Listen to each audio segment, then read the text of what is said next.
జగన్మోహన్ రెడ్డి పాలనలో మద్యం కొనుగోళ్లు అమ్మకాల విషయంలో భారీగా అవకతవకలు అవినీతి జరిగిందని దానికి సంబంధించినటువంటి కొన్ని కీలకమైనటువంటి పత్రాలు ఇప్పుడు ఆంధ్రప్రదేశ్ సిఐడి పోలీసులకు లభ్యమయ్యాయని బెవరేజెస్ కార్పొరేషన్ చైర్మన్గా ఉన్నటువంటి వాసుదేవరెడ్డికి ఉచ్చు బిగించబోతోందని, ఆయన గనక అప్రూవర్గా మారితే ఇక జగన్మోహన్ రెడ్డి ఈ మద్యం వ్యవహారంలో జైలుకి వెళ్ళడం ఖాయం అనేటువంటి వార్తలు ఇప్పుడు సోషల్ మీడియా వేదికగా చక్కర్లు కొడుతున్న నేపథ్యంలో ఈ అంశం మీద మనం విశ్లేషణ చేసుకునేటువంటి ప్రయత్నం చేద్దాం. ప్రస్తుతం మనతో పాటు ఉన్నారు ప్రముఖ రాజకీయ విశ్లేషకులు, ప్రముఖ సీనియర్ జర్నలిస్ట్ దుర్గా వడ్లమణి గారు. వారితో మాట్లాడదాం. దుర్గా, నమస్తే అండి. నమస్తే. దుర్గారు, జగన్మోహన్ రెడ్డి 5 ఏళ్ల పాలనలో మద్యం అమ్మకాలు కొనుగోళ్ల విషయంలో భారీగా అవకతవకలు అవినీతి జరిగిందని కొత్త తరహా బ్రాండ్లను జగన్మోహన్ రెడ్డి మార్కెట్లోకి తీసుకొచ్చారు. దాంట్లో భారీగా అవినీతికి పాల్పడ్డారు.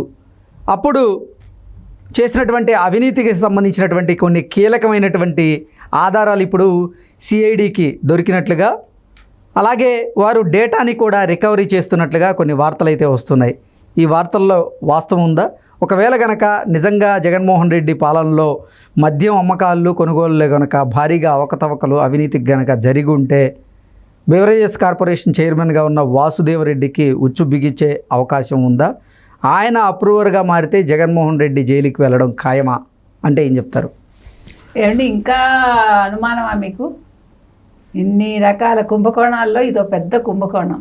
యాక్చువల్గా ఆయన చెప్పిన 99% మేము అమలు చేసేసాం, 1% చేయలేదన్నది ఈ మద్యమే కదా. ఆయన మద్యపాన నిషేధం చేస్తానని కదా ఆయన వచ్చింది, గద్దెనెక్కింది. వచ్చాక ఇప్పుడు మొన్న ఎలక్షన్స్లో ఆ మాట చెప్పాడు ఆయన? చెప్పలేదు. ఏం చెప్పాడు కొత్తలో? మేము రేట్లు పెంచుతున్నాము. ఎందుకు పెంచుతున్నాము అంటే రేట్లు ఎక్కువ పెంచితే ప్రజలు తాగడం తగ్గుతుందని. ఎక్కడైనా తాగేవాడు మానేస్తాడండి? ఒకవేళ నిజంగా ఈయన చెప్పిన పాలసీలో తాగడం మానేస్తుంటే 5 ఏళ్లలో ఒక్క మద్యం తాగేవాడు ఉండకూడదుగా లెక్క ప్రకారం, అంతేనా?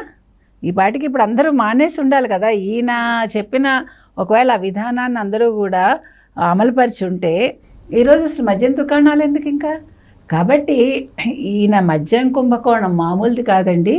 బెవరేజెస్ కంపెనీస్కి వీళ్ళు గంపగుత్తగా ఇచ్చేశారు లైసెన్సులు, అక్రమంగా మద్యం తయారు చేశారు. అది కూడా చీప్ లిక్కర్ అండి.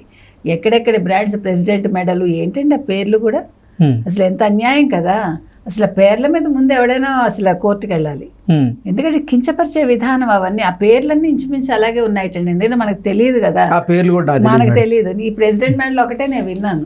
సో అందుకని ఇప్పుడు ఇవి జరిగినవంతా మనం చూసుకుంటేనండి డెఫినెట్గా అంటే ఈ వాసుదేవరెడ్డి వీళ్ళందరినీ ఆయన తెచ్చుకున్నారు కదా. జవహర్ రెడ్డి, వాసుదేవరెడ్డి, అందరి రెడ్లనే ఆయన స్పెసిఫిక్గా తెచ్చుకున్నారు వీటి కోసం, ఆయన పనుల కోసం. ఇంకో ముఖ్యమైన విషయం ఏంటంటేనండి, వాళ్ళు ఎక్కడ డిజిటల్ పేమెంట్స్ చేయలే. అవును, ఇది మనందరికీ తెలిసిన విషయం. ఎక్కడ డిజిటల్ పేమెంట్ లేకుండా ఎలా కుదురుతుందండి? ఇప్పుడు నేనంటే అసలు బీజేపీ అనే పార్టీ ప్రతిదీ డిజిటల్ పేమెంట్ చేయాలి అని అంటారు కదా వాళ్ళు. మరి వాళ్ళు ఎలా వదిలేశారు జగన్మోహన్ రెడ్డిని? ఇప్పుడు వాళ్ళు మధ్యలో చాలా వాళ్ళకి రాష్ట్రానికి కావాల్సిన నిధులు విడుదల చేశారు, మీకు గుర్తుంటే. ఈవెన్ లాస్ట్లో కూడా 6,000 కోట్లు ఎంతో మనకు గుర్తుంటే ఎన్నికల ముందు కూడా ఇచ్చింది కేంద్రం. ఇస్తే దాన్ని కూడా వీళ్ళు వాడుకున్నారు. ఎందుకు చెప్తున్నానంటే మీరు ఎట్లా నిధులు ఇస్తారు? మీరు చెప్పిన పాలసీలు వీళ్ళు అనుసరించినప్పుడు మీరు ఏ రకంగా నిధులు ఇస్తారు? అసలు నిధుల మీద ఒక నిఘా ఉండదా? మీరు ఇచ్చిన నిధులు సక్రమంగా వాళ్ళు ఉపయోగిస్తున్నారా లేదా అనే దాని మీద కూడా వాళ్ళు ఏమీ అబ్జర్వేషన్ ఉన్నట్టు లేదు నాకు తెలిసి. కాబట్టి ఇక్కడ ఎందుకు చెప్తున్నానంటే ఇంత డిజిటల్ పేమెంట్ లేకుండా క్యాష్ అండ్ క్యారీ ఉన్నప్పుడు సంచులు డబ్బులు మీరు ఏం చేశారు అంటే ఇవన్నీ కూడా తాడేపల్లి ప్యాలెస్కి వెళ్ళాయి. ఇప్పుడు కంటైనర్స్ ఎందుకు వచ్చాయండి? ఈ డబ్బంతా తీసుకెళ్ళింది కదా. ఈ డబ్బు తీసుకెళ్ళాక మీకు గుర్తుంటే కనుక అయితే లండన్ వెళ్ళినప్పుడు స్పెషల్ ఫ్లైట్లో వెళ్ళారు, నెంబర్ 1. ఆ తర్వాత మళ్ళీ ఇంకో ఫ్లైట్ వెళ్ళింది లండన్కి. మరి ఆ ఫ్లైట్లో ఏం వెళ్ళాయి? మరి ఎవరు ఎందుకు పట్టించుకోవట్లేదు? వీళ్ళ సెక్యూరిటీ ఏం చేస్తోంది అంటే ఎయిర్పోర్ట్స్లో వీఆర్ టాకింగ్ అబౌట్ ఎయిర్పోర్ట్స్ కావచ్చు, లేదు ఇక్కడెక్కడ పోర్ట్లో కావచ్చు. మరి పోర్ట్లోంచి కూడా మనకి బోల్డ్ వచ్చింది కదా, డ్రగ్స్ వచ్చాయి కదా. ఆ డ్రగ్స్ది ఏమైపోయిందో కంటైనర్ ఇంతవరకు తెలియదు ఎవరికి. దాని మీద అంత గందరగోళం జరిగింది. ఆ డ్రగ్స్ ఏమయ్యాయి, ఆ డ్రగ్స్ తరఫున వచ్చిన డబ్బు ఎక్కడ ఉంది, ఇవేవి ఎవరికి తెలియదు. అంటే జగన్మోహన్ రెడ్డి చేస్తున్న అక్రమాలు మన కళ్ళ ముందు కనిపిస్తున్నా కూడా వివరాలు తెలియట్లేదు. అందుకని వాసుదేవరెడ్డి గారు కొన్ని కంపెనీలకు సంబంధించి అంటే డిస్టిలరీ కంపెనీలకి మార్కెట్ వాల్యూ కంటే కూడా ఎక్కువ వెచ్చించి మరీ మద్యాన్ని ఆయన కొనుగోలు చేసినట్లుగా, అలాగే అమ్మకాలు కూడా అలాగే జరిపినట్లుగా కొన్ని ఆరోపణలు వస్తున్నటువంటి నేపథ్యంలో వాటికి సంబంధించినటువంటి కొన్ని కీలకమైనటువంటి పత్రాలు ఇప్పుడు సిఐడికి దొరికాయి. అలాగే కంప్యూటర్లో ఉన్నటువంటి డేటాను కూడా వారు రికవరీ చేశారు. ఈ నేపథ్యంలోనే ఇక వాసుదేవరెడ్డికి ఉచ్చు బిగించడం ఖాయం అనేటువంటి వార్తలు వస్తూ ఉన్నాయి. ఏంటి మేడం, దీన్ని ఎలా చూడవచ్చు? అదే ఇప్పుడు వాసుదేవరెడ్డి హైదరాబాద్ వెళ్ళిపోయారని తెలుసు కదండి మనందరికీ. ఇప్పుడు ఆఫీస్ నిన్న తెరిపించారు సిఐడి వాళ్ళు. తెరిపించి మొత్తం ఫైల్స్ అవన్నీ చూస్తున్నారు. మీరు చెప్పి కంప్యూటర్లో ఫైల్స్ ఎట్లా రికవరీ చేసి అతను పిలిపించారు. ఎందుకంటే వీళ్ళందరూ కూడా నాశనం చేసి వెళ్ళిపోయారు కదా. అంటే ఇప్పుడు మీరు తప్పు చేయకపోతే ఆ పని చేయరు కదండి. సో మీరు తప్పు చేసినట్టు ఇక్కడ ప్రూవ్ అవుతుంది కదా. ఎప్పుడైతే మీరు ఫైల్స్ ధ్వంసం చేశారో మీరు తప్పు చేసినట్టే. కాబట్టి ఇప్పుడు అవన్నీ బయటకు వస్తాయి. ఇప్పుడు ఈ వాసుదేవరెడ్డితో పాటు వాసుదేవరెడ్డి అసలు జగన్మోహన్ రెడ్డికి ఎంత డబ్బు పంపించుండొచ్చు, ఎన్ని సంచుల్లో ఎన్ని వేల కోట్ల లక్షల కోట్లు పంపించాడో ఇప్పుడు ఆ విషయాలు ఆరా తీస్తున్నారు. ఈ 5 సంవత్సరాల్లో 2.5 లక్షల కోట్లకు పైగా ఈ మద్యం అమ్మకాలు కొనుగోళ్ల విషయంలో అవకతవకలు జరిగాయి అన్నట్లుగా కొన్ని వార్తలు వస్తున్నాయి. ఏంటి నిజంగా 2.5 లక్షల కోట్లకు పైగా దీంట్లో అవినీతి జరిగిందా అంటే ఏం చెప్తారు? ఆశ్చర్యం ఎందుకండి మీకు? ఎప్పుడైతే వాళ్ళ బ్రాండ్స్ వచ్చాయో, ఎప్పుడైతే వాళ్ళు డబ్బు తీసుకోవటం మొదలుపెట్టారో డిజిటల్ పేమెంట్ కాకుండా, అంటే దాని అర్థం ఏంటి? డబ్బు వెనకదారిలోంచి వెళ్తుందనే కదా.